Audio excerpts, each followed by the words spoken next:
what's formerly called Leash Reactivity with Minji. So, like I told you, I looked up some things, and you know, it doesn't sound like Minji's really leash aggressive, where she gets stressed by being restrained by the leash because she wants to attack a dog. It's more nervous behavior. So, I would think that's because she's concerned about you. She feels like she has to protect you, and so I think that she will probably be the most reactive when walking with you or a member of your family than if we encountered a new dog on the street right here. Minji, sit.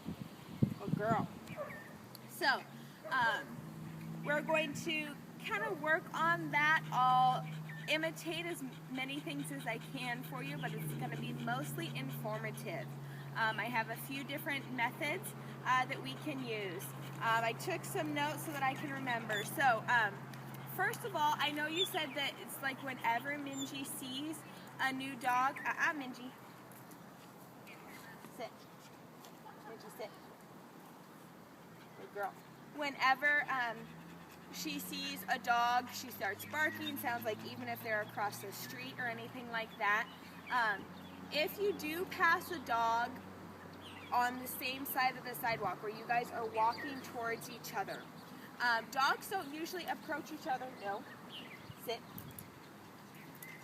No. Good girl. Dogs don't usually approach each other head on. If you notice when dogs meet, they approach each other in the arc pattern. So they're sniffing each other's behinds usually, and they both are kind of curved like an arc. If they approach head on, that is kind of signaling wanting to fight with the other dog. So if they're on a leash and they're being restrained and they have to come head on to this dog, and you're leading them head on, it feels like physically they're supposed to fight. And since you're leading them that way, that you want them to fight. So that can be the cause of some of the problems there. So if you see a dog coming up on the sidewalk, take Minji around in kind of an arc pattern. Instead of straight on like this, take her around like that, so she doesn't have to go head on to that dog. So hopefully she won't feel as stressed out about it, thinking that she's going to have to protect you. Sit. Good girl.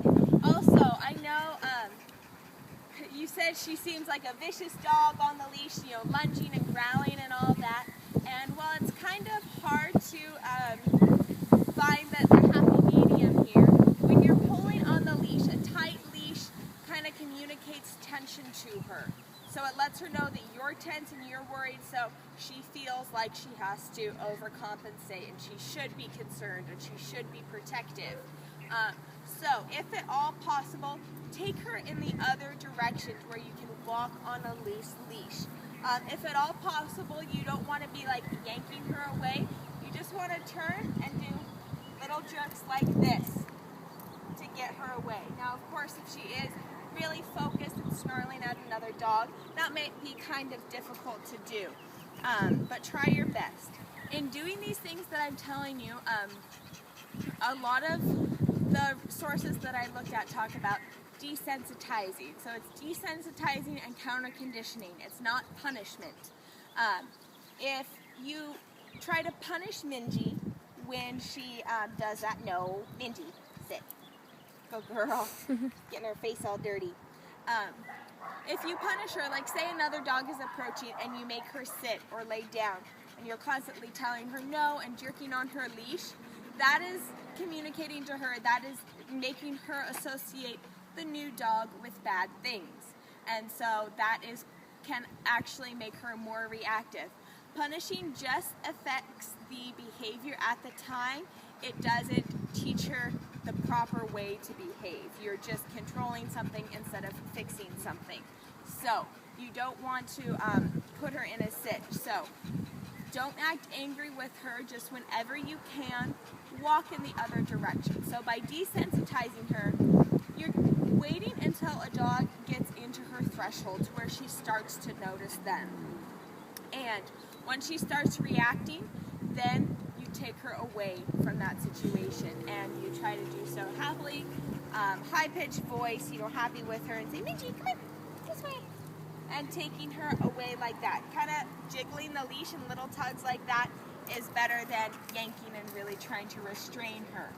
Now, of course, if there's a person that comes up right away that startles her and she does start lunging, you know, though Minji is not aggressive, isn't mean, obviously it would be best to pull her back right away to contain that particular situation. But whenever possible, we want to avoid that.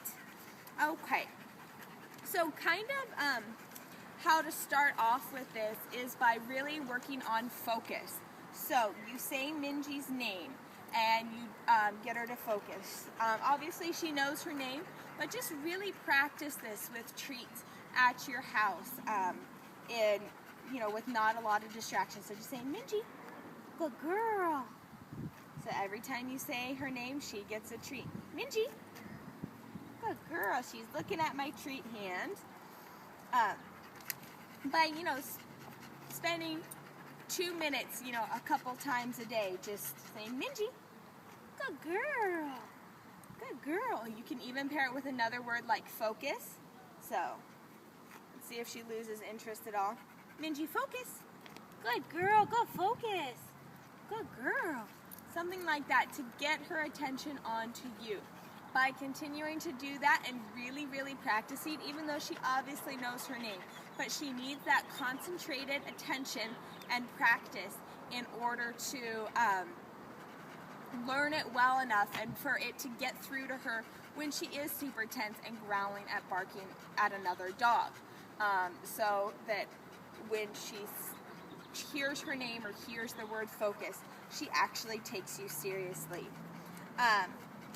And when you're doing this, a lot of this might be hard to do when you are just coming across a dog randomly. But if you have friends with dogs, maybe you can arrange with them to meet at a certain place, like at a park, so you're across the field. So you can get Minji closer and closer to that dog. And and you can monitor her reactions. So you want to address her when she starts to notice the dog. So her body language changes, maybe she straightens up, she's looking over there. Then that's when you want to say, Minji, focus, and take her away. So you're just pushing that threshold and you don't want to push her over threshold. Another thing you can do is clicker training. So this is a clicker. You can get them at the pet store, and it just has, it's just a loud click sound like that. And how you use the clicker is